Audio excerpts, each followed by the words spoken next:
যেসব আনএডুকেটেড মানুষেরা বলে মুসলমান স্বদেশী না বিদেশি, এদের জন্য এই ভিডিওটি।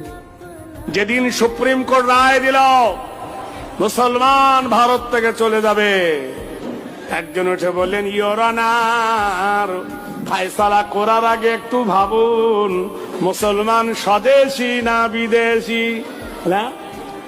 মুসলমান স্বদেশী না বিদেশি?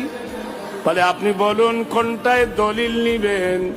বেদের ভাষায় যদি শোনেন, অং স্বর্গদপি আদামা কল্যাং বসুমতি হেরি পদচ্যুতং আদামাং সরভিত নাম সর্বধিতে তিত্তস্তত নাম কদচ্যুতং সর্ব অত্যসায় সর্বনায় নিত্যিতে নৈতিত্য হেরি কল্যাং শুভাকান্তি নবস্তুতে বসুমতি বয়।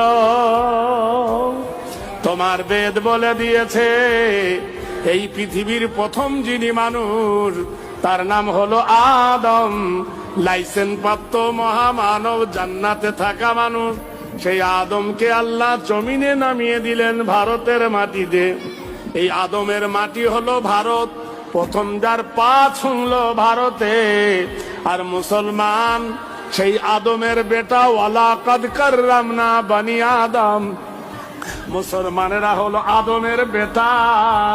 তাহলে ভারতের মাটি হলো মুসলমানের বাপের পৈতৃক ভিটা। জোরে, জোরে বলুন।